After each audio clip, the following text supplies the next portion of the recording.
கையை பிடித்து உம்மை தற்காத்து உம்மை ஜனத்திற்கு உடன்படிக்கையாகவும் ஜாதிகளுக்கு ஒளியாகவும் வைக்கிறேன். 8 வாசிடலாம். நான் கர்த்தர், என் மகிமையை வேறொருவனுக்கும் என் துதியை விக்கிரங்களுக்கும் கொடேன். போதும். ஸோ இன்றைக்கு முக்கியமாக இந்த 6-7 வசனங்களில் நம்ம பார்க்க இருக்கிறதான தலைப்பு 7வது வசனத்தில் உம்முடைய கையை பிடித்து, இதான் இன்றைய தலைப்பு. நல்ல வாக்கியமாக வேணும்னா, கர்த்தராகிய நான் நீதியின்படி உம்மை அழைத்து உம்முடைய கையை பிடித்து உம்மை தற்காத்து. இந்த மூன்றுமே கண்டிப்பாக இது கோ டுகெதர். இது தேவனே என்ன பண்ணுறாருனா அழைக்கிறாரு, தேவனை என்ன பண்ணுறாருனா கையை பிடிக்கிறாரு, தேவனை என்ன பண்ணுறாருனா நம்மளுக்கு ஒரு தற்காப்பை, ஒரு பாதுகாப்பை கர்த்தர் அவர் கொடுக்கிறார். ஆகவே இன்றைய தலைப்பு உம்முடைய கையை பிடித்து. ஏசாயா 42ஆம் அதிகாரத்தில் இந்த 7வது வசனத்தில் நம்ம பார்க்குறோம்.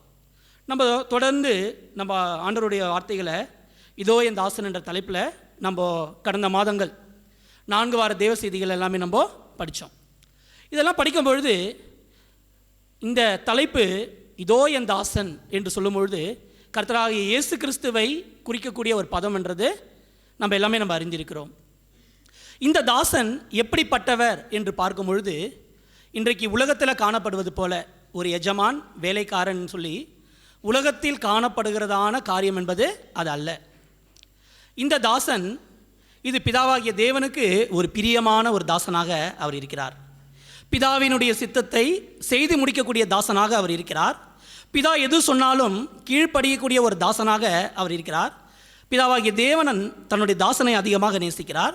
தன்னுடைய தாசன் பிதாவாகிய தேவனை, தன்னுடைய அப்பாவை அவர் அதிகமாக நேசிக்கக்கூடியதான ஒரு உறவில் இதோ என் தாசன் என்ற இந்த தலைப்பில் நம்ம தேவனுடைய வார்த்தையை நம்ம படிக்கிறோம்.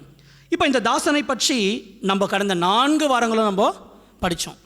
இந்த 4 வாரங்கள் நம்ம படித்தோம் சொல்லி சொல்லும்பொழுது என்னென்ன காரியங்களை நம்மளால் நினைவுபடுத்த முடியும் என்று சொல்லும்பொழுது நிச்சயமாக நம்ம லூக்காலேருந்து கூட நம்ம பார்த்தோம். அவர் பெரியவராக இருப்பார். நம்ம தாசனை பற்றி பார்க்கிறோம். தாசன் என்றால் அவர் வேலைக்காரன். அவர் பிதாவினுடைய வேலைக்காரன். இந்த பிதாவினுடைய வேலைக்காரன் அவர் எப்படிப்பட்டவராக இருப்பார் என்று பார்க்கும் பொழுது அவர் பெரியவராக அவர் இருப்பார். அப்போ பாருங்கள், இங்கே எங்கு மேன்மை என்று சொல்லும் பொழுது அந்த பெரியவர் எப்படி ஒரு வேலைக்காரனாக இந்த பூமிக்கு அவர் வருகிறார். இந்த தேவ செய்திகளை நம்ம பார்க்கும் பொழுது உண்மையிலேயே நம்மை நாமே தாழ்த்த வேண்டும், நம்மை நாமே உடைக்க வேண்டும். நான் ஒன்றுமே இல்லை என்று கர்த்தரிடத்தில் சொல்வதை பார்க்கிலும் வேறு எந்த ரெஸ்பான்ஸையும் நம்ம கொடுக்க முடியாது. ஏன்னா அவர் பெரியவராக இருப்பார் என்று வேதம் சொல்லுகிறது.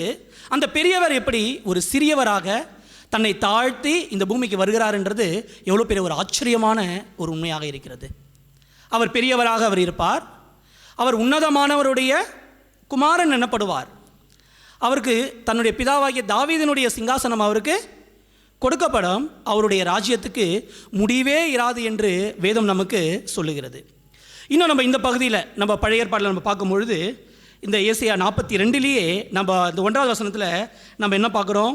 இதோ நான் ஆதரிக்கிற என் தாசன், நான் தெரிந்து கொண்டவரும் என் ஆத்மாவுக்கு பிரியமானவரும் இவரே, என் ஆவியை அவர் மேல் அமர பண்ணினேன், அவர் புறஜாதிகளுக்கு நியாயத்தை வெளிப்படுத்துவார். அப்போ பாருங்கள், என் தாசன் என்னுடைய வேலைக்காரன்ன்றது எந்த உறவும் எங்களுக்குள்ளாக இல்லை. நான் ஆர்டர் போடுவேன், அதை அவர் செஞ்சிருவார், ஒரு பயத்தோடு செய்வார். இல்லைனா இந்த உலக பிரகாரமாக ஒரு தாசன், ஒரு வேலைக்காரன், ஐயோ அவர் வராது இது செஞ்சிடணும், இல்லைன்னா என்னை சத்தம் போடுவார், திட்டுவார், அந்த அடிப்படையில் இல்லாமல் இங்கே சொல்லப்படுகிற அந்த உறவு நான் இவரை ஆதரிக்கிறேன். இங்கே சொல்லப்படுகிற அந்த உறவு நான் இவரை தான் சூஸ் பண்ணேன், இவரை தான் நான் தெரிந்து கொண்டேன், இவர் தான் அதால் செய்ய முடியும், இவர் கண்டிப்பாக அதை செய்வார், அந்த ஒரு நம்பிக்கை பிறக்கிறது. அதே இடத்துல என்னுடைய ஆத்மாவை பிரியப்படுத்துகிறவர் என்னுடைய குமாரன், என் தாசன், அது இவர் தான் என்று பிதாவாகிய தேவன் சொல்கிறத நம்ம பார்க்குறோம். எல்லாவற்றுக்கும் மேலாக எப்படி தன்னுடைய ஆவியை அவர் மீது அவர் அமர பண்ணியிருக்கிறார், எப்படி புறஜாதிகளுக்கு அவர் நியாயத்தை வெளிப்படுத்தக்கூடிய ஒரு தாசனாக அவர் இருக்கிறார். நம்ம பிலிப்பியரில் கூட நம்ம பார்த்தோம், அவர் தேவனுக்கு சமமாக இருப்பதை அவர் கொள்ளையாடின பொருளாக அவர் எண்ணவே இல்லை. இதான் தாசன். I am just servant. என்னை உயர்த்திப்பதற்கோ என்னை பெரிதாக பேசிக்கொள்வதற்கோ என்கிட்ட எந்த விதமான காரியமும் இல்லை. அவர் தேவனுக்கு சமமாக இருந்தும் அதை ஒரு கொள்ளையாடின பொருளாக அவர் எண்ணவே இல்லை. அவர் என்ன பண்ணார்? தம்மை தாமே அதுக்கு பதிலாக அவர் என்ன பண்ணிட்டார்? வெறுமையாக்கிட்டார். He emptied himself. Nothing, I am nothing சொல்லி பாருங்கள். அவர் தேவனுடைய குமாரன், அவர் உன்னதமானவர், அவர் பெரியவர். தாவீதினுடைய சிங்காசனம் அவர் கையில் கொடுக்கப்பட்டிருக்கிறது. அவர் புறஜாதிகளுக்கு நியாயத்தை வெளிப்படுத்தப் போகிறார்.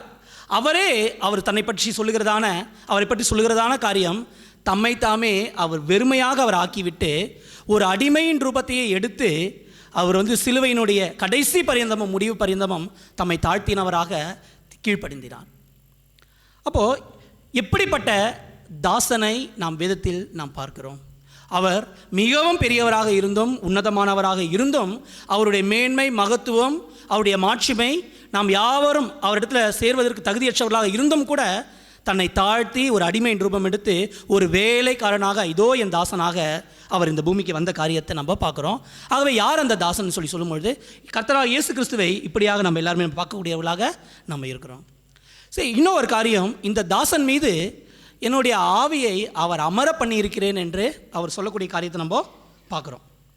நம்ம எல்லாருமே லிமிட்டட். நீங்களும் உங்கள் ரட்சிப்பின் வசனமாகிய சுவிசேஷத்தை கேட்டு விசுவாசிகளான போது வாக்குத்தத்தம் பண்ணப்பட்ட பரிசுத்த ஆவியினால் நீங்கள் அவருக்குள்ளே முத்திரை போடப்பட்டீர்கள். எப்போ நம்ம கர்த்தராகிய இயேசு கிறிஸ்துவை நாம் ஏற்றுக்கொண்டோமோ, சுவிசேஷத்தை எப்போ நாம் ஏற்றுக்கொண்டோமோ அப்பொழுதே நாம் ரட்சிக்கப்படுகிறோம், பரிசுத்த ஆவியினால் முத்திரை போடப்படுகிறோம். ஆனால் இவரை பற்றி சொல்லுகிறது ரொம்ப ரொம்ப ஸ்பெஷல். இயேசுவானவரை பற்றி சொல்லக்கூடிய காரியம் அது மிக மிக சிறப்பு, அது மிக மிக மேன்மை.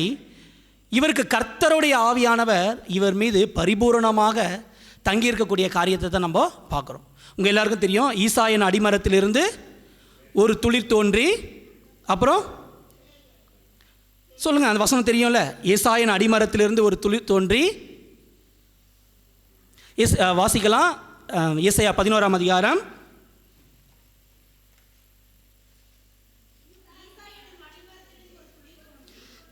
அவன் வேர்களிலிருந்து ஒரு கிளை எழும்பி செழிக்கும். இவர் எப்படிப்பட்ட ஆவியை, பரிசுத்த ஆவியை இவர் பெற்றிருக்கிறார் என்று சொல்லும் பொழுது ஞானத்தையும் உணர்வையும் அருளும் ஆவியை அவர் பெற்றிருக்கிறார். அதே போல் ஆலோசனையும் பலனையும் அருளும் ஆவியை அவர் பெற்றிருக்கிறார். அறிவையும் கர்த்தருக்கு பயப்படுகிற பயத்தின் ஆவியை அவர் பெற்றிருக்கிறார். கர்த்தருடைய ஆவியானவர் அவர் மீது அவர் தங்கியிருப்பார். அப்போது கர்த்தராகிய இயேசு கிறிஸ்து இந்த தாசன் ஒரு வெறுமையான ஒரு தாசன் அல்ல, பரிசுத்த ஆவியினால் நிரப்பப்பட்ட ஒரு தாசன். இன்றைக்கு நம்மளும் கூட விரும்புவோம், கர்த்தருக்கு ஊழியம் செய்ய நம்ம விரும்பலாம், கர்த்தருக்கு என்று ஏதாயிலும் செய்ய விரும்பலாம். ஆனால் தேவனுடைய தாசர்கள் பரிசுத்த ஆவி இல்லாத தாசர்களாக இருக்கவே முடியாது. அப்போ இங்கு தேவனுடைய வேலைக்காரன், தேவனுடைய தாசன் என்று சொல்லப்படுகிறவர் கர்த்தராகிய இயேசு கிறிஸ்து. அவர் பரிபூரணமான பரிசுத்த ஆவியை பெற்றவராக அவர் காணப்படுகிறார். நம்ம அதை தொடர்ந்து நம்ம வேறு என்ன தேவனுடைய தாசனை பற்றி நாம் பார்க்க முடியும்னு சொல்லி சொல்லும் பொழுது, இந்த தாசன் இவர் எதற்காகவும் எதை குறித்தும் சோர்ந்து போகிறதான ஒரு தாசன் இவர் கிடையவே கிடையாது. இவர் புறஜாதிகளுக்கு நியாயத்தை வெளிப்படுத்த மட்டும் இவர் இலக்கரிப்பதும் இல்லை, பதறுவதும் இல்லை. சரிங்களா? அதாவது இவர் சோர்ந்து என்ன பண்ண மாட்டார், இவர் போகவே மாட்டார். இந்த தாசனை பற்றி நாம் சொல்லும் பொழுது இவருடைய, அதாவது நம்ம வசனம் வாசிச்சிருக்கோம், நெறிந்த நாணலை முறியாமலும் மங்கி எறிகிற திரியை இவர் அணையாமலும் இருக்கிறார். ஃபஸ்ட்டு அவருடைய கேரக்டர். சரிங்களா? ஃபஸ்ட்டு நான் சொன்னேன், அந்த தாசன் யார்? அவர் பெரியவர், உன்னதமானவர், தாவீதினுடைய சிங்காசனம் அவர் கொடுக்கப்பட்டிருக்கிறது. அவர் புறஜாதிகளை அவருடைய ராஜ்யத்துக்கு முடிவே இருக்காது. இந்த தாசன் யார்? இந்த தாசன் பிதாவாகிய தேவனுக்கு பிரியமான ஒரு தாசன். இந்த தாசன் பிதாவாகிய தேவனை ஆதரிக்கிற ஒரு தாசன், பிதாவாகிய தேவனே தெரிந்து கொண்ட ஒரு தாசன், புறஜாதிகளுக்கு அவர் நியாயத்தை வெளிப்படுத்தக்கூடிய ஒரு தாசன். இதுதான் தாசன் யார். அடுத்து நம்ம பார்க்குறோம், இந்த தாசன் பரிபூரணமான பரிசுத்த ஆவியை பெற்றதான ஒரு தாசன். சும்மா ஒரு சாதாரண ஒரு வேலைக்காரன் சொல்லிட்டு போகிறது இல்லை, பரிசுத்த ஆவியினுடையனால நிரப்பப்பட்ட ஒரு தாசனாக அவர் இருக்கிறார். அடுத்து அவருடைய கேரக்டர் நம்ம பார்க்குறோம். அவர் நெறிந்த நாணலை முறியாமல் மங்கி எறிகிற திரியை அவர் அணையாமல் அவர் இருப்பார். இங்கே தான் அவர் புறஜாதிகளுக்கு நியாயத்தை அவர் என்ன பண்ணுவார், அவர் வெளிப்படுத்துவார். அப்போது அவருடைய கேரக்டர் என்ன என்று பார்க்கும் பொழுது, இப்போ அந்த சகோதரி அவர்கள் இன்றைக்கி அவங்களுடைய ஷேரிங்கில் இந்த மாம்சத்தின் கிரியை வைராக்கியம், உண்மையிலேயே இது அவங்க மட்டும் இல்லை, எல்லாருமே டீல் பண்ண வேண்டியதான ஒரு காரியம். நம்ம எல்லார் இடத்துலையும் இருக்கக்கூடியதான காரியம் வைராக்கியம்.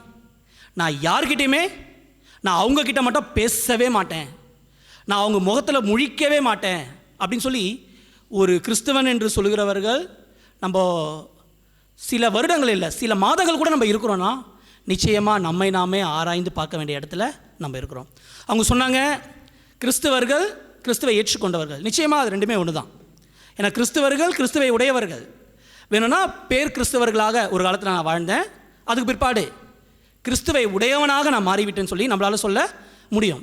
அப்போது இயேசு கிறிஸ்துவனுடைய கேரக்டர்ஸ், அவர் என்னுடைய தாசன், அவருடைய கேரக்டர்ஸ், அவர் நெறிந்த நாணலை முறியாமல் மங்கி எறிகிற திரியை அணைக்காமல் எப்படி அவர் புறஜாதிகளுக்கு தம்முடைய நியாயத்தை வெளிப்படுத்தக்கூடியவராக அவர் இருக்கிறார்.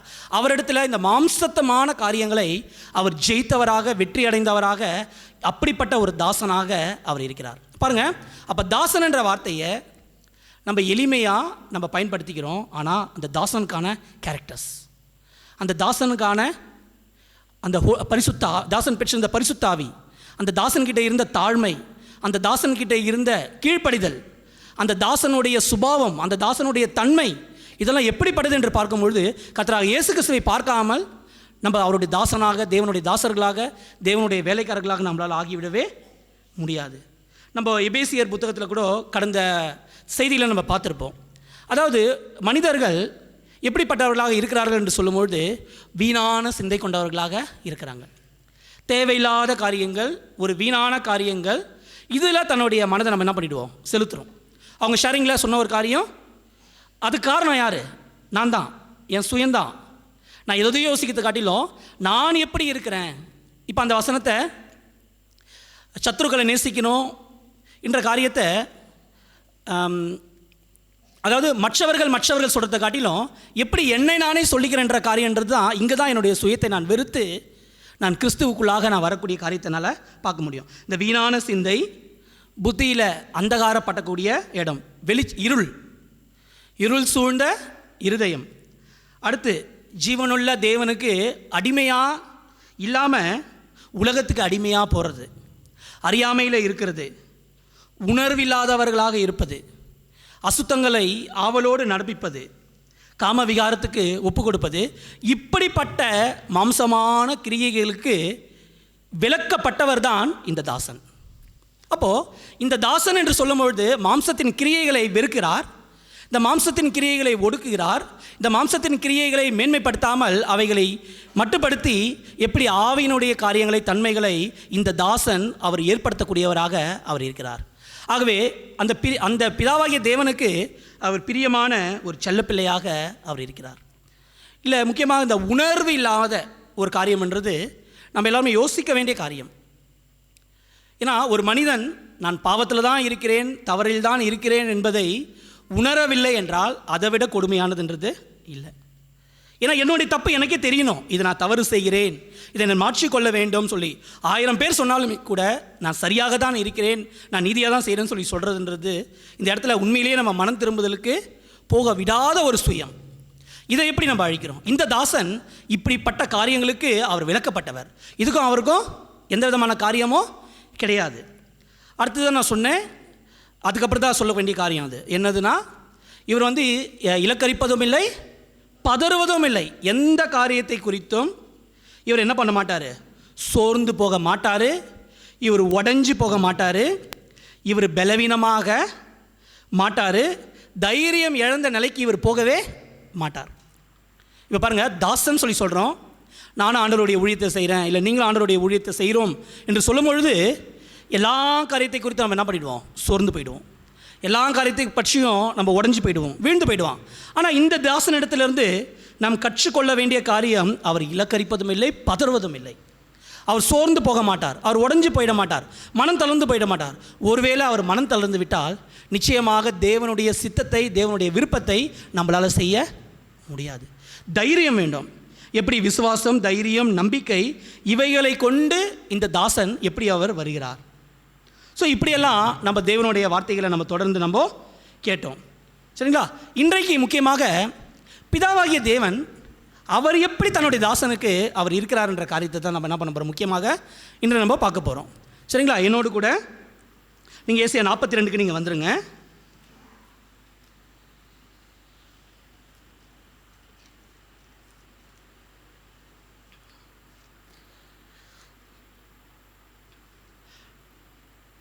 இந்த 42ல் 6லேருந்து 8 வரையிலான வசனங்களை நம்ம ஏற்கனவே நம்ம வாசித்தோம். இல்லை 2 முக்கியமான காரியங்களை உங்கள் மத்தியில் நான் மையப்படுத்துகிறேன். இந்த 7வது வசனத்தில் கர்த்தராகிய நான் நீதியின்படி உம்மை அழைத்து, அடுத்து உம்முடைய கையை பிடித்து உம்மை தற்காத்து. சரிங்களா? சரி, இந்த 3 பதங்களையும் கேட்கும் பொழுது என்ன ஒரு அர்த்தம் உங்களுக்கு படுகிறது? என்ன காரியத்தை பிதாவாகிய தேவன், இது இயேசு கிறிஸ்துவினிடத்தில் பேசுகிற காரியம், இயேசு கிறிஸ்துவுக்கு வாக்குத்தத்தம் செய்கிற ஒரு காரியம்.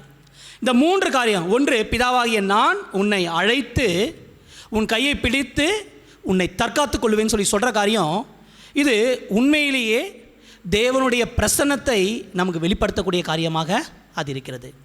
பாருங்கள், அழைக்கிறார், அவருடைய பிரசன்னம் நம்ம இடத்துல வருகிறது, அவர் நம்ம கூடவே இருக்கிறார், அவர் நம்மளை என்ன பண்ணுறார், பேர் சொல்லி அவர் அழைக்கிறார். உலக தோற்றத்துக்கு முன்பதாக நம்மளை முன்குறித்திருக்கிறார், நம்மை தெரிந்து கொண்டிருக்கிறார். அவருடைய பிரசன்னம் அங்கு நிரப்பப்படுவதனால் இந்த காரியம் என்ன பண்ணுது, அது நடைபெறுது. பாருங்கள், நம்முடைய வாழ்க்கையில் ஒரு காரியம் நடக்கிறது என்றால் தேவ பிரசன்னம் அங்கே என்ன ஆகும், புறப்பட்டு வரும். அப்போது தேவன் இந்த இடத்துல அவர் கர்த்தராகிய இயேசு கிறிஸ்துவை ஆதரிக்கிறார் என்று சொல்லும் பொழுது, கர்த்தராகிய இயேசு கிறிஸ்துவை அவர் அழைக்கிறார் என்று சொல்லும் பொழுது, அவருடைய கையை அவர் பிடிக்கிறார் என்று சொல்லும் பொழுது, அவரை தற்காக்கிறார் என்று சொல்லும் பொழுது, முழுக்க முழுக்க கர்த்தராகிய இயேசு கிறிஸ்துவுக்கு அவருடைய பிரசன்னத்தை பிதாவாகிய தேவன் அவர் கொடுக்கக்கூடியவராக அவர் இருக்கிறார். ஆகவே இந்த இடத்துல முதல் காரியமாக நான் மையப்படுத்துவது கர்த்தருடைய பிரசன்னம். 2வது காரியமாக நான் இங்கே ஹைலைட் பண்ணுற காரியம், பிதாவாகிய தேவனை என்ன பண்ணுறாருன்னா தன்னுடைய தாசனுடைய கையை அவர் என்ன பண்ணுறாரு, பிடிக்கிறார்.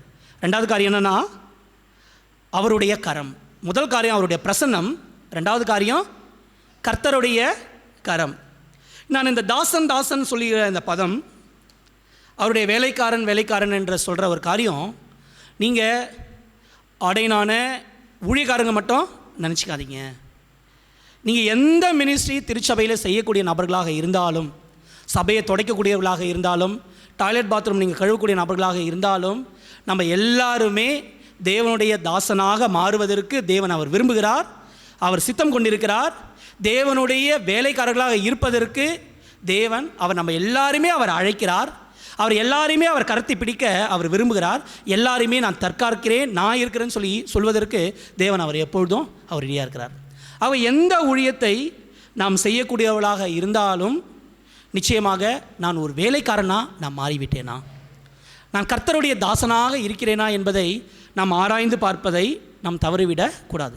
நான் 2 காரியத்தை உங்கள் மத்தியில் மையப்படுத்துகிறேன்னு சொன்னேன். ஒன்று கர்த்தருடைய பிரசன்னம், இன்னொன்று கர்த்தருடைய கரம். இதை நார்மலாக பேசாதீங்க. ஏன்னா நிறைய பேர் நம்ம என்ன பண்ணிடுவோம்னா நார்மலாக பேசி அதனுடைய வல்லமையை மகிமையை நம்ம இழக்க செஞ்சுருவோம். கர்த்தருடைய கரம் இல்லை அவருடைய மகிமை அப்படி இல்லாமல் இதனால் பெருசாக பேசுங்க.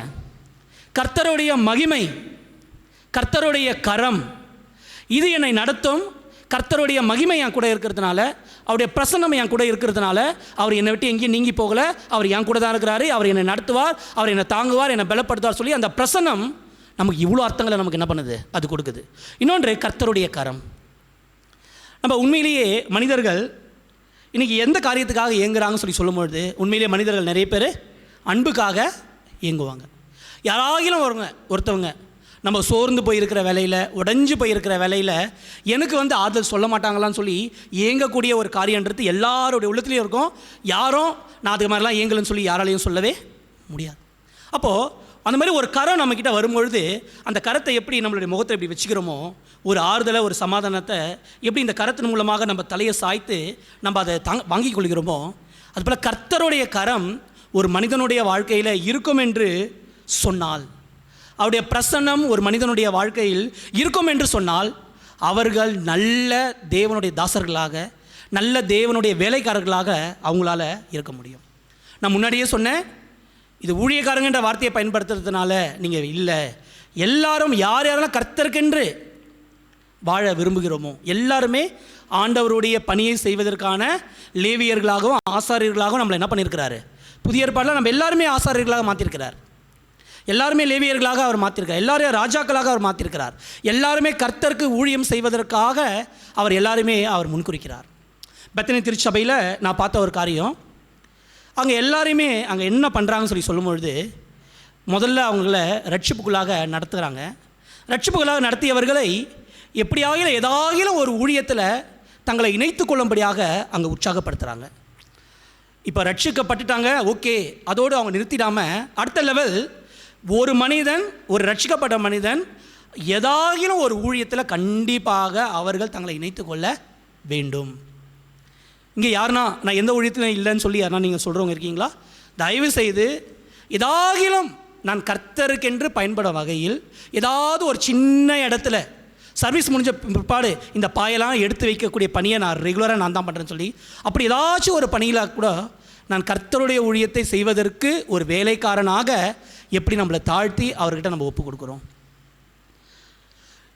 கர்த்தருடைய பிரசன்னமும் கர்த்தருடைய கரமும் ஒரு மனிதனுடைய வாழ்க்கையில் அந்த மனிதன் பார்ப்பது மிக மிக அவசியம்.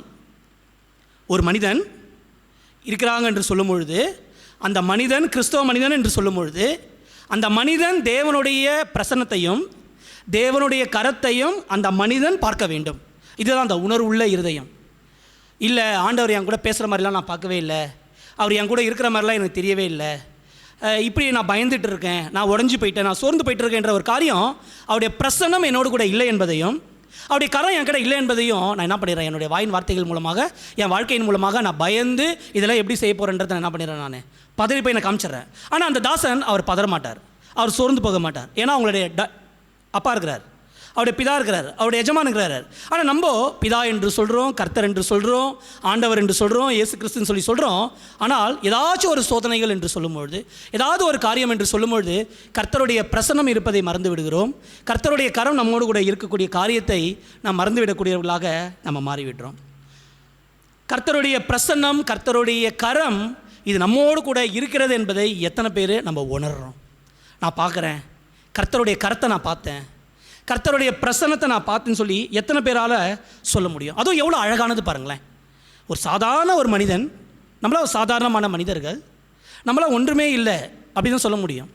ஏன்னா ஊழியக்காரங்களை பற்றியே வேதத்தில் என்னன்னா, நம்மளுடைய தலைமை போதகர் அடிக்கடி அந்த பகுதியை காட்டுவார். ஏதாச்சும் ஒரு காரியம் நம்மளுடைய தலைமை போதகர் பற்றி, பாஸ்டர் நீங்கள் இதை பண்ணிங்க, ரொம்ப ரொம்ப சந்தோஷம், உங்களை போல் யாரும் அப்படிலாம் எழுதும்போது அவர் என்ன சொல்வார்னா, அப்படிலாம் எழுதாதீங்க, மனுஷனை ப்ரொமோட் பண்ணாதீங்க, மன்னிக்கணும், மனுஷனை ப்ரொமோட் பண்ணாதீங்க. அவர் என்ன சொல்கிறாருன்னா, அப்பிரயோஜனமான ஊழியக்காரர் செய்ய வேண்டிய கடமையை மாத்திரம் தான் செஞ்சோம், நாங்கள் ஜஸ்ட் ஒரு ஹம்பிள் சர்வெண்ட், நாங்கள் ஒரு வேலைக்காரங்க, எங்ககிட்ட ஒன்றுமே இல்லைன்னு சொல்லி எங்களை என்ன பண்ணாதீங்க, ப்ரொமோட் பண்ணாதீங்க. ப்ரொமோட் த லார்ட், ப்ரொமோட் ஹிஸ் வேர்ட். இப்படி அவர் என்கரேஜ் பண்ணுறக்கூடிய காரியத்தை நம்ம பார்க்குறோம்.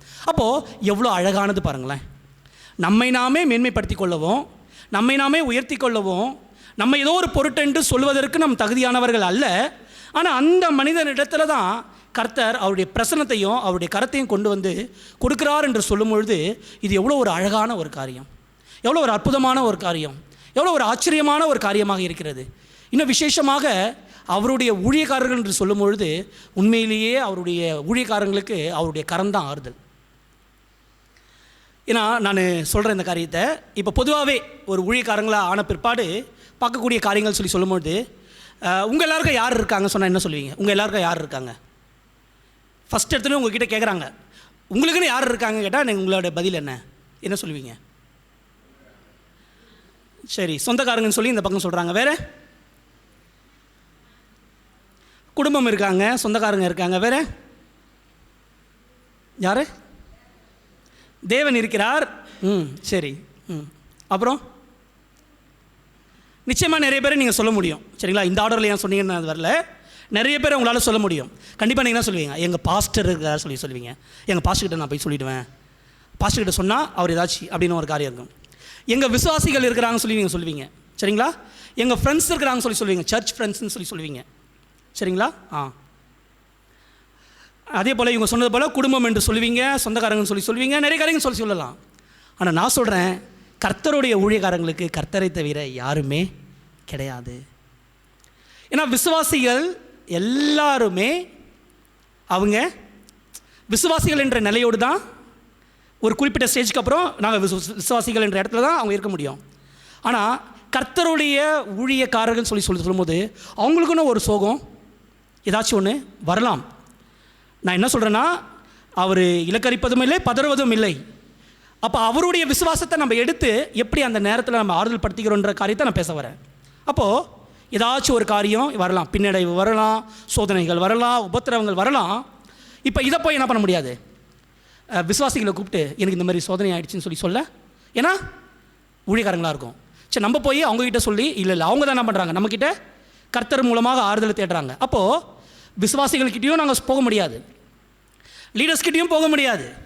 ஈவன் எப்போ மினிஸ்ட்ரிக்கு வந்தோமோ சொந்த பந்தங்கள் எல்லாத்தையும் அதிகமாக டச் இல்லை. அஃப்கோர்ஸ் இருந்தாலும் சந்திக்கிறோம், பேசுகிறோம். ஆனால் முன்னொரு காலத்தில் இருந்ததை போல் எப்பவுமே சொந்தக்காரங்க அங்கே விசிட் பண்ணுறது, இங்கே விசிட் பண்ணுறது, அது இது அந்த மாதிரி காரியங்கள் எல்லாமே எப்போ ஊழியக்காரமாக வந்தோமோ அப்போவே என்ன ஆயிடுச்சு, அதெல்லாம் முடிஞ்சிச்சு. அப்போ கர்த்தருடைய பணி, கர்த்தருடைய மக்கள், கர்த்தருடைய ஊழியர் சொல்லி ஆனதுனால எது நடந்தாலும் என்ன ஆனாலும் அவர் தான் ஆறுதல், அவர் தான் பலத்தை கொடுக்குறவர், அவர் தான் எங்களை அவருடைய கரத்தை கொடுத்து எங்களை தாங்கி கட்டி அணைத்து எல்லா வகையிலும் ஆறுதல் படுத்துகிறவர் கர்த்தராகிய இயேசு கிறிஸ்து, பிதாவாகிய தேவன், அவங்க மட்டும்தான். அப்போது கர்த்தருடைய பிரசன்னமும் கர்த்தருடைய கரமும் ஊழியக்காரங்களிடத்தில் அது எவ்வளோ அழகாக இருக்கிறது. ஏன்னா என்னுடைய சர்வெண்ட், என்னுடைய ஊழியக்காரன், என்னுடைய வேலைக்காரன் என்று சொல்கிற காரியத்தை நம்ம பார்க்குறோம். அதுதான் சொன்னேன், இதை நம்ம எவ்வளோ பெருசாக பார்க்குறோம். அவருடைய பிரசன்னத்தை ஒன்றுமே இல்லாமல் நம்ம ஆக்கிடக்கூடாது, அவருடைய கரத்தை நம்ம ஒன்றுமே இல்லாமல் ஆக்கிடக்கூடாது.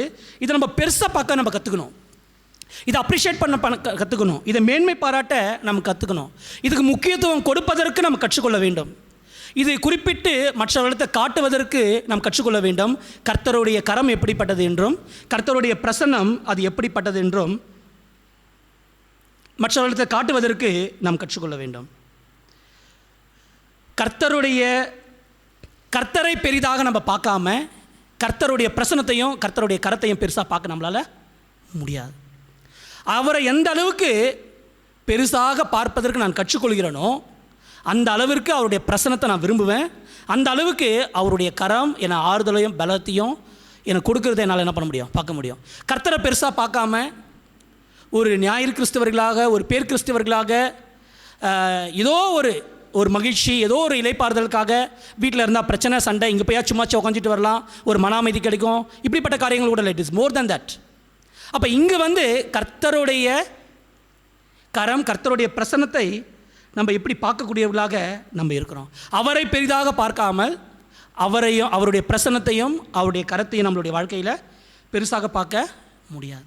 அப்போ தேவனை எப்படி நம்ம வேல்யூ பண்ணுறோம், அவரை எப்படி நம்ம ட்ரெஷர் பண்ணுறோம், how we treasure and value our God. Appreciation கிடையாது, தேங்க்ஸ் கிவிங் கிடையாது, ரிகார்ட் கிடையாது, ரெஸ்பெக்ட் கிடையாது. அப்போது என்னதான் நான் அவருடைய தாசன் என்று சொன்னாலும், என்னதான் கர்த்தர் சொன்னாலும், ஆண்டவர் சொன்னாலும், பிதா என்று சொன்னாலும், அவரை மதிக்காத ஒரு இடத்துல நம்ம இருந்தோம் என்று சொன்னால் நிச்சயமாக அவருக்கு ஏற்ற தாசர்களாக, அவருக்கு ஏற்ற வேலைக்காரர்களாக நம்மளால் இருக்க முடியாது. நம்ம மல்கியாவில் கூட நம்ம பார்த்துருப்போம். இப்போ ஆண்டவர் அவர் என்ன கேட்குறார் என்று சொல்லும்பொழுது, அதாவது நான் உங்கள் பிதானா எனக்கு கொடுக்கக்கூடிய கனம் எங்க, நான் உங்கள் எஜமான்னா நீங்கள் எனக்கு காட்டக்கூடிய அந்த பயம் எங்க. அப்போது அவரை பெரிதாக பார்க்காமல் அவருடைய பிரசன்னத்தையும் அவருடைய கரத்தையும் நம்முடைய வாழ்க்கையில் பார்க்கவே முடியாது. ஏன் ஒரு மனிதன் சொல்கிறாங்க, இல்லை ஆண்டவர் இன்னும் என் வாழ்க்கையில் தென்படலை, இன்னும் ஆண்டவரை நான் பார்க்கல. ஏன்னா கர்த்தரை பெரிதாக பார்ப்பதற்கு நான் பிரயாசப்படவோ அந்த இடத்துக்கு நான் போவதற்கு முற்படவோ நான் இல்லாமல் இருக்கிறதுனால இன்னும் அவருடைய கரத்தையோ அவருடைய பிரசன்னத்தையோ வாழ்க்கையில் பார்க்க முடியாமல் போயிடக்கூடிய ஒரு பரிதாபமான நிலை. இப்போ பிதாவாகிய தேவன் தன்னுடைய குமாரனை தாசனாக, ஒரு வேலைக்காரனாக இந்த உலகத்துக்கு அவர் அனுப்பினார். அனுப்பி அவருடைய பிரசன்னத்தை பார்க்கும்படியான காரியத்தை அவர் கையில் கொடுத்தார். எல்லாவற்றிலையும் ஆண்டவராக இயேசு கிறிஸ்து அவருடைய பிரசன்னத்தை அவர் பார்த்தார். மக்களுக்கு அப்பம் இல்லை, மக்களுக்கு சாப்பாடு இல்லை, எதுவாக இருந்தாலும் பிதாவை நோக்கி அவர் ஜெபம் பண்ணி அவர் என்ன பண்ணுறாரு, ஆசீர்வதித்து கொடுக்குறார். அவருடைய பிரசன்னத்துக்குள்ளாகவே அவர் வாழ்ந்தார். அப்போது இயேசு கிறிஸ்துவை தாசனாக வேலைக்காரனாக அழைத்த பிதா இந்த பூமிக்கு அனுப்பி அந்த பூமியில் அவருடைய பிரசன்னத்தை இயேசு கிறிஸ்து காணும்படியாக அவர் செய்தார். பிதாவினுடைய கரத்தை பற்றி கொண்டு ஊழியம் செய்யும்படியாக கர்த்தராகிய இயேசு கிறிஸ்துவை அவர் வைத்தார். இயேசு கிறிஸ்துவும் பிதாவினுடைய கரத்தை பற்றி கொண்டு எப்படி அவர் நடந்தார். அப்போ தாசன் அவருடைய கரத்தை பற்றி கொண்டு நடக்கக்கூடிய ஒரு தாசனாக, எங்கே இருந்தாலும் அவருடைய பிரசன்னத்தை காணக்கூடிய தாசனாக அவர் இருக்கக்கூடிய காரியத்தை நம்ம பார்க்குறோம். இப்படி அவருடைய பிரசன்னத்தையும் கரத்தையும் அவர் பார்ப்பதனால பிதாவினுடைய சித்தம், பிதாவினுடைய விருப்பம், பிதாவினுடைய எண்ணம், இது எல்லாவற்றையும் கர்த்தராக இயேசு கிறிஸ்து அவர் செய்து முடிக்கக்கூடியவராக அவர் இருந்தார். பாருங்கள், மேசியா தன்னை ஒரு வேலைக்காரனாக அவர் முன்னிறுத்தவில்லை என்றால் நிச்சயமாக தேவனுடைய பிரசன்னத்தை, தேவனுடைய கரத்தை அவர் பார்த்துருக்க முடியாது. நன்றாக புரிந்து கொள்ளுங்க.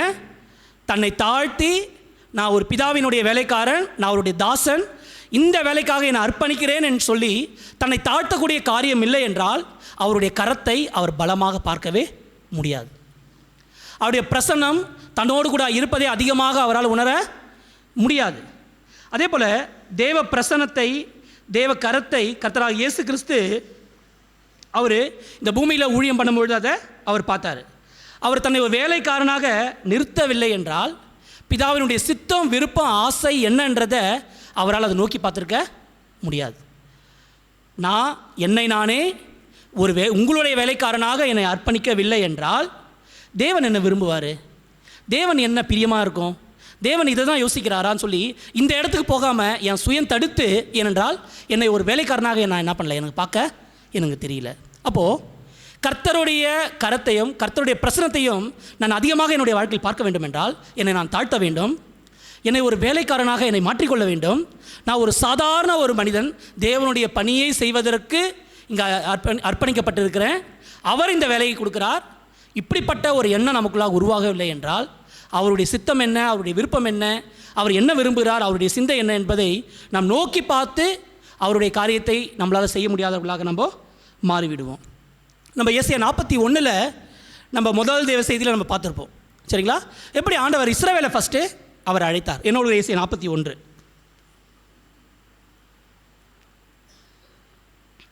ஏசாயா 41 இஸ்ரவேலை கர்த்தர் அவர் அழைக்கிறாரு. அவர் பேர் சொல்லி அழைக்கிறாரு. வாக்குத்தத்தங்களை அவர் கொடுக்குறாரு. அவருடைய பிரசனத்தை அவர் கொடுக்குறாரு. அவருடைய கரத்தை கூட அவர் என்ன பண்ணுறாரு, கொடுக்குறாரு. ஆனால் இஸ்ரவேல் ஃபெயில் ஆயிடுச்சு. இஸ்ரவேல் தோல்வி அடைஞ்சிச்சு. அதெல்லாம் பற்றி கொள்ள முடியலை. பாருங்கள் 8வது வசனம், ஏசாயா 41 8வது வசனம். என் தாசனாகிய இஸ்ரவேலே, நான் தெரிந்து கொண்ட யாக்கோபே, என் சிநேகிதனான ஆபிரகாமின் சந்ததியே, நான் பூமியின் கடையாந்தரங்களிலிருந்து உன்னை எடுத்து அதன் எல்லைகளிலிருந்து அழைத்து வந்து நீ என் தாசன், நான் உன்னை வெறுத்து விடவில்லை என்று சொன்னேன். 10வது வசனம், நீ பயப்படாதே, நான் உன்னுடனே இருக்கிறேன், திகையாதே, நான் உன் தேவன், நான் உன்னை பலப்படுத்தி உனக்கு சகாயம் பண்ணுவேன், என் நீதியின் வலது கரத்தினால் உன்னை தாங்குவேன். இப்போது இந்த பகுதியை நம்ம வாசிக்கும் பொழுதும் கர்த்தருடைய பிரசன்னத்தை பிதாவாகிய தேவன் இஸ்ரவேலுக்கு முன்னாடி என்ன பண்ணியிருக்கிறாரு, கொடுத்துருக்கிறார். கர்த்தருடைய சகாயம் இருக்குன்னு சொல்லி சொல்கிறாரு, என்னுடைய உதவி உனக்கு இருக்குன்னு சொல்லி சொல்கிறாரு, எல்லாவற்றுக்கும் மேலாக என் நீதியின் வலது கரத்தையும் நான் என்ன பண்ணுறேன் உனக்கு நான் கொடுக்குறேன்னு சொல்லி சொல்கிறார். அப்போது அங்கு ஏசாயா 42 இயேசு கிறிஸ்துவுக்கு அவர் என்னென்னலாம் சொன்னாரோ இதே மாதிரியான வாக்குத்தத்தத்தை அவர் இஸ்ரவேலுக்கு முன்னாடி அவர் கொடுத்துருக்கிறார். பாருங்கள், நம்ம இந்த 8 நம்ம பார்த்தோம். சரிங்களா? என் தாசனாகிய இஸ்ரவேலே, அங்கே இதோ என் தாசன். சரிங்களா? அடுத்து நான் தெரிந்து கொண்ட யாக்கோபு, இங்கே என்ன சொல்கிறாரு, நான் தெரிந்து கொண்டவர். அடுத்து இங்கே என்ன பார்க்குறோம், என் சிநேகிதனான ஆபிரகாமின் சந்ததியே. சரிங்களா? அடுத்து 9 பூமியின் கடையாந்திரங்களிலிருந்து நான் என்ன பண்ண உன்னை எடுத்தேன், எல்லைகளிலிருந்து உன்னை அழைத்து வந்தேன். இங்கே என்ன பார்த்தோம், அழைத்து, கைப்பிடித்து, தற்காத்து. சரிங்களா? பிரசன்னம்.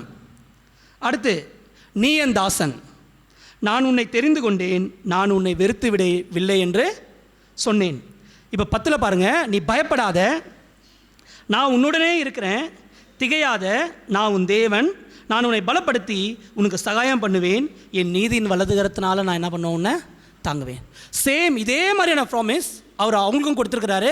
நான் உன் கூட தான் நான் இருக்கிறேன், என் பிரசன்னம், நான் உன்னை வேலைக்காரனாக அழைக்கிறேன், என் ஊழியக்காரனாக அழைக்கிறேன், என் தாசனாக அழைக்கிறேன், நான் உன்னை வெறுமையானவனா நான் விடலை, என் பிரசனத்தையும் நான் என்ன பண்ணியிருக்கேன், நான் உனக்கு கொடுக்குறேன், நீ பயப்படாத, நான் உன் கூடவே நான் இருக்கிறேன், நான் உன்னை பலப்படுத்துவேன், உனக்கு நான் சகாயம் பண்ணுவேன், என் நீதியின் வலதுகரத்தினாலேயே நான் என்ன பண்ணுவேன், நான் உன்னை தாங்குவேன் என்ற காரியத்தை அவர் கொடுக்குறார். அப்போது அழைத்த தேவன், இஸ்ரவேலை கூப்பிட்ட தேவன், இஸ்ரவேலுக்கு வாக்குத்தத்தத்தை அளித்த தேவன். ஆனால் இஸ்ரவேல் என்ன பண்ணல, அந்த வாக்குத்தத்தத்தை அது பற்றி கொள்ளவே அது இல்லை. இஸ்ரவேலுடைய எண்ணம் பாருங்கள், அவர் தாசனாக தன்னுடைய வேலைக்காரனாக அவர் அழைக்கிறார். ஆனால் இஸ்ரவேலோ, நான் உங்கள் வேலைக்காரனாக வரத்துக்கு நான் ரெடியா நான் இல்லை, நான் உங்களுடைய தாசனாக வரத்துக்கு நான் ரெடியா நான் இல்லை, உங்களுடைய வாக்குத்தத்தங்களை நான் பற்றிக்கொள்வதற்கு நான் ரெடியா இல்லைன்னு சொல்லி இஸ்ரவேல் சொல்லுது. ஆனால் அவருடைய தாசனோ சரிங்களா, தன்னை வெறுமையாக்கிக்கிறாரு, தன்னை தாழ்மையாக்கிக்கிறாரு, தன்னை அடிமை ரூபமாக மாற்றிக்கொள்கிறாரு. அவரே வந்து என்ன பண்ணுறாரு, அவருடைய சித்தம், அவருடைய விருப்பம், அவருடைய ஆசைகள் எல்லாவற்றையும் நிறைவேற்றி தரக்கூடிய தாசனாக அவர் இருக்கிறார். அவர் வாக்குத்தத்தத்தை பற்றி கொண்டிருக்கக்கூடிய தாசனாக அவர் இருக்கிறார். இது வாக்குத்தத்தத்தை என்ன பண்ணிடுச்சு, இழந்துடுச்சு. வாக்குத்தத்தத்தை என்ன பண்ணிடுச்சு, இது விட்டுடுச்சு. அப்போது இஸ்ரவேலுக்கு வாக்குத்தத்தம் செய்ததை போல, இந்த பாட்டில் கூட நல்லா இருந்தது, ஆபிரகாமுக்கு அவர் செய்ததை போல நமக்கும் அவர் செய்வார். அடுத்து 2வது சரணத்தில் பார்த்தனே, அன்னாளுக்கு, அன்னாள் தானே, ஆமாம், அன்னாளுக்கு களிப்பை கொடுத்ததை போல, களிப்பு. ஆகாருக்கு தண்ணீர் 3வது சரணம், 2வது சரணத்தில் அன்னாள் தான், ஆமாம், கண்ணீரை களிப்பாக மாற்றினவர். இந்த 3வது சரணத்தில் சரிங்களா, சரி, ஆபிரகாம் செய்ததை போல செய்கிறவர். அதே போல் களிப்பாக அவங்களுக்கு களிப்பை மாற்றி தந்ததை போல் நமக்கு என்ன பண்ணுறாரு, களிப்பை அவர் கொடுக்குறார். அவங்க கண்ணீரை, ஆகாருடைய கண்ணீரை துடைத்ததை போல நம்முடைய கண்ணீரையும் துடைக்கிறார். எப்படி அவர் இஸ்ரவேலுக்கு இஸ்ரவேலை தாசனாக, ஊழியக்காரனாக, வேலைக்காரனாக, பணிவிடைக்காரனாக அவர் அழைத்தாரோ, இன்று நம்மையும் அவர் என்ன பண்ணுறாரு, அழைக்கிறார். அவர் எப்படி அவர்களுக்கு வாக்குத்தத்தம் கொடுத்தாரோ அதே போல் நமக்கும் அவர் என்ன பண்ணுறாரு, வாக்குத்தத்தத்தை அவர் கொடுக்குறார். எப்படி அவர்களிடத்தில் தன்னுடைய பிரசன்னத்தை அவர் கொடுத்தாரோ, நான் உன் கூடவே இருக்கிறேன், நீ பயப்படாதே, நீ கலங்காதே, நீ திகையாதே, நான் உனக்கு சகாயம் பண்ணுவேன், நான் உன்னை பலப்படுத்துவேன்னு சொல்லி சொன்னாரோ அதே போல் அவர் நமக்கும் அவர் சொல்கிறார். ஆனால் இஸ்ரவேல் அதை பற்றி கொள்ளாமல் அது விட்டு போனதை போல இன்றைக்கும் அநேகர் இப்படியாக தேவனுடைய வாக்குத்தத்தத்தையும் தேவன் கொடுத்த உன்னதமான அழைப்பையும் விட்டுக்கொண்டு நம்முடைய சுயத்தில் வாழக்கூடியவர்களாக நம்ம போய்ட்றோம். ஆனால் கர்த்தராக இயேசு கிறிஸ்துவினிடத்தில் அந்த காலிங்கை அவர் வைக்கும்பொழுது, கர்த்தராக இயேசு கிறிஸ்துவை அவர் கூப்பிடும் பொழுது எப்படி அவருடைய சித்தத்தை செய்வதற்கு அவர் ஒற்றுக்கொண்டு அவர் வருகிறார். இப்போ பாருங்கள், தேவனுடைய திட்டம் என்பது அவர் எல்லாரையுமே அவர் என்ன பண்ணுறாரு, அழைக்கிறார். அவர் யாரையுமே அழைக்கவில்லைன்னு சொல்லவே முடியாது. அது யாராக இருந்தாலும் எல்லாருக்குமே என்ன உண்டு, வாய்ப்பு உண்டு. நாளைக்கு யாரும் கர்த்தருக்கு முன்பதாக போய் எங்களெல்லாம் நீங்கள் மறந்துட்டீங்க, எங்களுக்கெல்லாம் சுவிசேஷமே வரல, எங்களெல்லாம் நீங்கள் பார்க்கவே இல்லைன்னு சொல்லி யாருமே சொல்ல முடியவே முடியாது.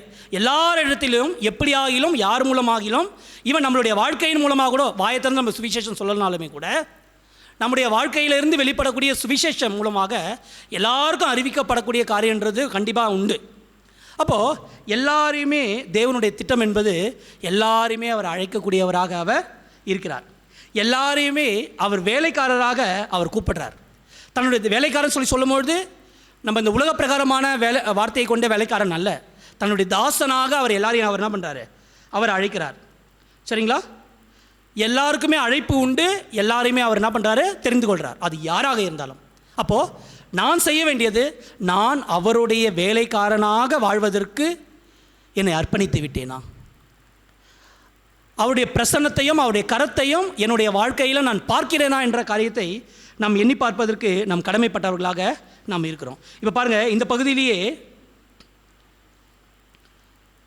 இன்னும் என்னென்ன காரியங்கள் பாருங்களேன். நம்ம 41 பாருங்களேன், நம்ம 10 வரைக்கும் நம்ம வாசிச்சோங்களா, சரிங்களா, 13, 14 வாசிக்கலாங்களா? உன் தேவனாய் இருக்கிற கர்த்தராகிய நான் உன் வலது கையை பிடித்து பயப்படாதே, நான் உனக்கு துணை நிற்கிறேன் என்று சொல்லுகிறேன். யாக்கோபு என்னும் பூச்சியே, இஸ்ரவேலின் சிறு கூட்டமே, பயப்படாதே, நான் உனக்கு துணை நிற்கிறேன் என்று கர்த்தரும் இஸ்ரவேலின் பரிசுத்தருமாகிய உன் மீட்பர் உரைக்கிறார். நம்ம 10 பார்த்தோம், நீ பயப்படாத, நான் உன் கூட தான் இருக்கிறேன், திகையாத கலங்காத, நான் உன் தேவன் சொல்லி அவர் வாக்குத்தத்தங்களை கொடுக்குறாரு. என் நீதியின் வரதுகிறதுனால உன்னை தாங்குவேன்னு சொல்லி சொல்கிறார். திரும்ப ரிப்பீட்டிங் 13, 14 அவர் திரும்ப அவர் என்ன பண்ணுறாருனா அந்த காரியத்தை அவர் ஸ்ட்ராங் படுத்துகிறாரு. இன்னும் அது ஸ்ட்ராங்கான ஒரு வசனத்தின் மூலமாக அதை உறுதிப்படுத்துகிறாரு. உன் தேவனாகிய கர்த்தராகிய நான் உன் வலது கையை என்ன பண்ணுவேன், பிடிப்பேன். எத்தனை இடங்கள் பாருங்கள், அங்கே நீதியின் வலது கருத்தை நான் உனக்கு தாங்குவேன். இந்த 13 நான் என் வலது கையினால் என்ன பண்ணுவேன், நான் பிடிப்பேன். சரிங்களா? நீ செய்ய வேண்டியது என்ன, அந்த 10 பார்த்தோம், நீ பயப்படாத. இங்கே 13 பார்க்குறோம், நீ பயப்படாத, நான் உனக்கு துணை நிற்கிறேன்னு சொல்லி 13. 14 ஒரு பூச்சியாக, சாதாரண ஒரு பூச்சியாக, நீ என்னும் பூச்சியே, யாக்கோபு என்னும் பூச்சியே, இஸ்ரவேலின் சிறு கூட்டமே, திரும்ப நீ என்ன பண்ணாத, பயப்படாத, நான் உனக்கு துணை நிற்கிறேன் என்று கர்த்தரும் இஸ்ரவேலின் பரிசுத்தருமாகிய உன் மீட்பர் உனக்கு அவர் சொல்கிறார். அப்போது இது எல்லா வசனங்களும் கர்த்தருடைய பிரசனத்தை அதிகமாக நமக்கு போதிக்கிறது. இது எல்லா வசனங்களும் கர்த்தருடைய கரம், கர்த்தருடைய கரம், கர்த்தருடைய கரம், அது நமக்கு உண்டு உண்டு என்ற காரியத்தை நமக்கு என்ன பண்ணுகிறது, நமக்கு போதிக்கிறது. அப்போது எந்த சூழ்நிலையிலையும் அவருடைய பிரசனம் நம்ம கூட தான் இருக்கிறதுன்றதை நம்ம மறந்து விடாதவர்களாக நாம் இருக்க வேண்டும். எந்த சூழ்நிலையிலையும் ஆண்டவரே உங்கள் கரம் என்னை ஆறுதல் படுத்து, உங்கள் கரம் என் கூட இருக்குன்றத எப்படி நம்ம சொல்ல தவறக்கூடியவர்களாக நம்ம இராதபடிக்கு எப்படி நம்ம ஜாக்கிரதையாக நம்ம இருக்கிறோம். இப்போ பாருங்கள், ஒன்று நீதியின் கரத்தினால தாங்குறார். எப்போவும் நமக்கு என்ன உண்டு, சகாயம் உண்டு. சரிங்களா? இதை அவர் என்ன பண்ணுறாரு, உறுதிப்படுத்துகிறார். இதை யார் சொல்கிறாங்கன்னா நம்முடைய மீட்பர் சொல்கிறார். சரிங்களா? நம்ம அந்த வசனத்தில் 14 என்ன பார்க்குறோம், என்று நான் உனக்கு துணை நிற்கிறேன் என்று கர்த்தரும் இஸ்ரவேலின் பரிசுத்தருமாகிய உன் மீட்பர் உரைக்கிறார். இஸ்ரவேலின் பரிசுத்தர் சொல்கிறார், இஸ்ரவேலினுடைய மீட்பர் சொல்கிறார், நீ பயப்படாத, நான் உனக்கு துணை நிற்பேன், நான் உனக்கு சகாயம் பண்ணுவேன், நான் உன்னை பலப்படுத்துவேன்னு சொல்லி அவர் வாக்கு தத்தங்களை அவர் என்ன பண்ணியிருக்கிறாரு, அருளி இருக்கிறார். இப்போ இந்த வாக்கு தத்தத்தை இஸ்ரவேல் பற்றி கொள்ளாதது அதனுடைய பிரச்சனை. இது எத்தனை பேர் ஆண்டவருடைய வாக்கு தத்தங்களை நம்ம பற்றி கொள்கிறோம், வாக்கு தத்தங்களை கேட்போம், வாக்கு தத்தங்களை அந்த நேரத்தில் பற்றி பேசலாம். ஆனால் அவர் பூமியின் கடைசி பரியந்தமோ நான் உங்கள் கூட தான் இருக்கிறேன்னு சொல்லி சொன்ன அந்த காரியத்தை நம்ம அநேக வேலையில் என்ன பண்ணிடுவோம், நம்ம மறந்துடுவோம். சரிங்களா? அந்த சிஸ்டர் இந்த ஷேரிங்கில் அவங்க சொன்னதில் இன்னொரு காரியமும் பார்த்துங்க. அதாவது இதெல்லாம் மாம்சம் என்று நான் உணரப்பட்டாலுமே கூட எனக்குள்ளாக இருந்து அது போயிடுச்சானா, இல்லை, அந்தந்த டைமில் அது வருது. எஸ், இதுதான் அந்த உணர்வுள்ள இருதயம். அப்போது எப்படி அந்த வாக்கு தத்தங்களை உறுதியாக பற்றி கொண்டு நான் அவருடைய வேலைக்காரன், நான் அவருடைய பிரியமாக, அவருக்கு சித்தமான, அவர் என்ன விரும்புகிறாரோ இந்த காரியங்களை மட்டும் செய்வதற்கு இதற்காக தான் நான் பூமியில் படைக்கப்பட்டேன் என்று நான் அர்ப்பணித்திருக்கிறேன் என்று சொல்லக்கூடிய அந்த வாழ்க்கைக்கு போகாமல் அவருடைய கரத்தையும் அவருடைய பிரசனத்தையும் நம்மளால் என்ன பண்ண முடியாது, உணர முடியாது. ஃபஸ்ட்டு ஹியூமிலிட்டி, தாழ்த்துறேன், என்னை கீழ்ப்படுத்துக்கிறேன், நான் ஒன்றுமே இல்லாமல் வெறுமையானவன்னு சொல்லி அவர்கிட்ட கொடுக்குறேன். அவருடைய கரத்தை நான் பார்க்க முடியும், அவருடைய பிரசன்னத்தை என்னுடைய வாழ்க்கையில் நான் பார்க்க முடியும். இப்போ ஏசாயா 42 இப்போ 41 இஸ்ரவேல் பற்றி அவர் சொன்னார். 42 தான் இயேசு கிறிஸ்துவை பற்றி சொல்லக்கூடிய காரியத்தை நம்ம பார்த்தோம். நம்ம 6-7 வாசிக்கலாங்களா? நீர் குருடருடைய கண்களை திறக்கவும், கட்டுண்டவர்களை காவலிலிருந்தும் இருளில் இருக்கிறவர்களை சிறைச்சாலையிலிருந்தும் விடுவிக்கவும் கர்த்தராகிய நான் நீதியின்படி உம்மை அழைத்து உம்முடைய கையை பிடித்து உம்மை தற்காத்து உம்மை ஜனத்திற்கு உடன்படிக்கையாகவும் ஜாதிகளுக்கு ஒலியாகவும் வைக்கிறேன். 8வது வசனம், நான் கர்த்தர், இது என் நாமம், என் மகிமையை வேறொருவனுக்கும் என் துதியை விக்கிரகங்களுக்கும் கொடேன். ஸோ பிதாவாகிய தேவன் அவர் எவ்வளோ மகத்துவத்தையும் மாட்சிமையையும் பெற்றிருக்கக்கூடிய தேவனாக அவர் இருக்கிறார். நம்ம இந்த இடத்துல அவர் இந்த பூமியை அவர் உண்டாக்கக்கூடியவர். 5வது வசனத்தில் நம்ம இதை வாசிச்சிருக்கணும். வானங்களை சிருஷ்டித்து அவைகளை விரித்து பூமியையும் அதிலே உற்பத்தியாக இருக்கிறவைகளையும் பரப்பினவரும் அதில் இருக்கிற ஜனத்துக்கு சுவாசத்தையும் அதில் நடமாடுகிறவர்களுக்கு ஆவியையும் கொடுத்திருக்கிறவருமான கர்த்தராகிய தேவன் அவர் சொல்லுகிறதாவது. எப்படி தேவன் அவர் பெரியவராக இருந்து சகல ஜீவராசிகளையும் அவர் படைத்திருக்கிறார், சகல சிருஷ்டிகளையும் அவர் உண்டாக்கியிருக்கிறார், எல்லாருக்குமே சுவாசத்தையும் ஜீவனையும் அளிக்கிற அந்த தேவன் அவர் சொல்கிறாரு, ஆண்டவராக இயேசு கிறிஸ்துவை அவர் ஆதரிக்கிறார். அந்த ஆண்டவராகிய இயேசு கிறிஸ்துவனோடு கூட அவருடைய பிரசன்னத்தை அவர் கொடுக்கிறார். அந்த ஆண்டவராகிய இயேசு கிறிஸ்துவை என்னுடைய கையை பிடித்து எப்படி நடத்தக்கூடியவராக அவர் இருக்கிறார். விசேஷமாக இந்த குருடருடைய கண்களை அவர் திறக்கவும், கட்டுண்டவர்களை காவலிலிருந்து அவர் விடுதலை செய்யவும், இருளில் இருக்கக்கூடிய ஜனங்களை சிறைச்சாலையிலிருந்து விடுவிக்கவும், எப்படி நீதியின்படி அவரை அழைத்து அவருடைய கையை பிடித்து அவரை தற்காத்து, எப்படி அவரை உடன்படிக்கையாக ஒளியாக பிதாவாகிய தேவன் அவர் இன்று கர்த்தராகிய இயேசு கிறிஸ்துவை அவர் வைத்திருக்கிறார். அன்பானவர்களே, அநேக வேளையில் நம்ம ஆண்டவருக்கென்று நம்ம நிறைய காரியங்களை நம்ம செய்ய நம்ம முற்படுவோம். நிறைய காரியங்களை செய்தோம் சொல்லி நம்மளும் என்ன பண்ணுவோம், திருப்தியாகி கொள்வோம். ஆனால் அவருடைய சாதாரண ஒரு வேலைக்காரன் என்ற அந்த ஒரு உணர்வை நம்ம ஒரு இமை பொழுது நம்ம மறந்து செய்யக்கூடியவர்களாக நம்மளால் இருக்க முடியும். ஏன்னா நம்ம மனிதர்கள்ன்றதுனால எல்லா வேலையிலையும் நான் இப்படி தான் செஞ்சேன்னு சொல்லி நம்மளால் சொல்ல முடியாது. நம்மளுடைய மாம்சம் அது தலை தூக்கும் பொழுது நான் ஒரு வேலைக்காரன் என்ற காரியத்தையே மறந்து என்னால் என்னுடைய சுயத்துக்காக காரியங்களை ஊழியத்தில் என்ன பண்ணிட முடியும், செஞ்சிட முடியும். நான் ஒரு சாதாரண ஒரு வேலைக்காரன். கர்த்தர் அவர் என்னை தெரிந்து கொண்டிருக்கிறார். கர்த்தர் என்னை முன்குறித்திருக்கிறார். நான் ஒரு பொருட்டே அல்லன்னு சொல்லி எப்பொழுதும் நான் புதிய ஒரு மனமாற்றத்தோடு, எப்பொழுதும் ஒரு புதிய ஆவியோடு, எப்பொழுதும் ஒரு புதிய ஒரு உணர்த்துதலோடு கூட நம்ம தாழ்த்தி கீழ்ப்படுத்தி நம்ம அவருடைய கரத்தில் எப்பொழுதும் கொடுப்பதற்கு நம்ம ஆயத்தமாக நாம் இருக்க வேண்டும். பிலிப்பியர் 2 உண்மையிலேயே நம்ம யாருக்கும் மறக்க முடியாத வசனங்கள். எப்படி அவர் பிதாவாகிய தேவனுக்கு சமமாக இருப்பதை அவர் கொள்ளையாடின பொருளாக அவர் எண்ணவே இல்லை. ஏன்னா அவர் யார், பெரியவர், அவர் உன்னதமானவர், தேவனுடைய குமாரன். அவரே இப்படியாக நான் ஒரு பொருட்டல்ல என்று சொல்லும் பொழுது நம்ம எல்லாருமே ஏமாத்துறோம். அவர் நான் தேவனுடைய அடிமை என்று சொல்கிறார் என்று சொல்லும்பொழுது நம்ம எல்லாருமே நம்ம ஏமாத்துறோம். அவர் தேவனிடத்தில் முடிவு பரியந்தமும் கடைசி பரியந்தமும் தன்னை தாழ்த்தி அவர் கீழ்ப்படியக்கூடிய இடத்துல தன்னை ஒடுக்கி அந்த இடத்துல அவர் வைக்கிறார் என்று சொல்லும்பொழுது இன்றைக்கு நீங்களும் நானும் ஏமாத்துறோம். கர்த்தருடைய வேலைக்காரனாக நம்ம இருக்கிறோமா? நம்ம ஊழியம் செய்கிறோம் சொல்லக்கூடிய ஒரு காரியம் உண்டு. ஆனால் அதில் இன்னும் ஆழமாக போய் நான் சாதாரணமாக அவருடைய பணியை செய்யக்கூடிய ஒரு வேலைக்காரன் சொல்லி நம்மளால் சொல்ல முடியுமா? நான் பெத்தனின் திருச்சபையில் 3 வருடம் நாங்கள் இருக்கும்பொழுது நான் ஒரு சில காரியங்களை பார்த்து நான் உணர்த்தப்பட்டேன். ப்ராக்டிக்கலாக என்னன்னு சொல்லும்பொழுது சாட்டர்டே சண்டே கிளீனிங் மினிஸ்ட்ரியில் என்னை நான் அங்கே ஈடுபடுத்திக்கிட்டேன். என்னோடு கூட கிளீனிங் மினிஸ்ட்ரி அங்கே செய்தவங்க அவங்க யார் என்னன்னு எனக்கு பிகினிங்கில் எனக்கு தெரியாது. எல்லாருமே ஷார்ட்ஸ் தான் போட்டிருக்காங்க, டிஷர்ட் நெக்கில்லாத ஒரு டிஷர்ட் போட்டு ஆலயத்தை சுத்தப்படுத்துவதற்கு அவங்க வராங்க. முக்கியமாக டாய்லெட் பாத்ரூம் வாஷ் பண்ணிகிட்டு இருக்காங்க. நானும் அவங்க கூட இருக்கேன். அப்போ தான் கான்வர்சேஷன் கொஞ்சமாக ஸ்டார்ட் பண்ணுறோம். நான் யார், அவங்க யாருன்ற ஒரு காரியம் அவங்கள பற்றி கேட்கும்பொழுது அவங்க சொன்ன காரியம் என்னென்னா, அவங்க எல்லாருமே அதில் சில பேர் டாக்டர்ஸ் படிக்கக்கூடிய ஸ்டூடெண்ட், சில பேர் லாயர்ஸ் படிக்கக்கூடிய ஸ்டூடெண்ட்ஸ், பெரிய பெரிய ஆஃபீஸில் ஒர்க் பண்ணக்கூடியவங்க. இவங்க எல்லாருமே இந்த டாய்லெட் பாத்ரூமை அவங்க கழுவுன அந்த விதம்ன்றது எனக்கு பெரிய ஒரு ஆச்சரியத்தை எனக்கு அது கொடுத்தது. அப்போது நம்மளாம் யார், நம்மளாம் ஏமாத்துறோம். என்ன சொல்லிக்கும்போது நான் சிங்கப்பூருக்கு போய் படிப்பதெல்லாம் தகுதியற்ற ஒரு மனிதன். அப்போ நம்மளாம் ஒன்றுமே கிடையாது. ஆனால் இவங்க இவ்வளோ பெரியவங்களாம் நம்ம பார்க்குறோம். ஆனால் அவங்களே ஒன்றும் இல்லைன்னு சொல்லி தன்னை தாழ்த்தி ப்ரஷ்ஷை வச்சுட்டு ஒரு டாக்டர் படிக்கக்கூடிய ஸ்டூடெண்ட், டாக்டர் படித்தவங்களாம் கூட அதை கழுவுறாங்கன்னா அப்போ நம்மளாம் ஏமாத்துறோன்ற ஒரு காரியம். அப்போது தேவனிடத்தில் நான் ஒரு அற்பமான ஒரு மனிதன், நான் ஒரு வேலைக்கார ஆண்டவர், நான் ஒன்றுமே இல்லைன்னு சொல்லி இந்த ஒரு காரியத்துக்கு நம்ம வராமல் நம்ம ஆண்டவருடைய பிரசன்னத்தை, ஆண்டவருடைய கரத்தை அதிகமாக நம்மளுடைய வாழ்க்கையில் பார்க்க முடியாது. நம்ம எப்போ அவர்கிட்ட போய் ஆண்டவரே நான் ஒன்றுமே இல்லைன்னு சொல்லி நான் நிறுத்துகிறோமோ அந்த வேலையிலேருந்து அவருடைய பிரசன்னத்தை அதிகமாக நம்மளுடைய வாழ்க்கையில் பார்ப்பதற்கு நாம் கற்றுக்கொள்வோம்.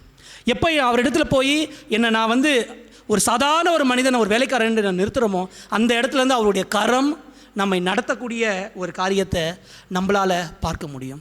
எத்தனை பேர் இன்றைக்கு ஆண்டவரே நான் உங்களுடைய வேலைக்காரன், எந்த ஒரு பொறுப்பை பற்றியும் அவங்க இந்த ஊழியம் பண்ணுறாங்க, நாங்கள் இதை தான் பண்ணுறோம், இல்லை எல்லாமே கர்த்தர் கொடுத்த ஊழியம், எல்லாமே மூக்கானா கண்ணானா, எல்லாமே கண்ணானா, எல்லாமே மூக்கானா இல்லை, அவங்கவுங்களுக்கு ஆண்டவர் அவங்கவுங்களுக்கான ஒரு காரியத்தை கொடுத்துருவா சொல்லி சொல்லும்பொழுது எல்லா ஊழியங்களையும் எப்படி நம்ம பெரிதாக கருதி ஆண்டவருடைய வேலைக்காரனாக அவர் முன்பதாக நாம் நிறுத்துவதற்கு நாம் ஜாக்கிரதையாக நாம் இருக்கிறோம்.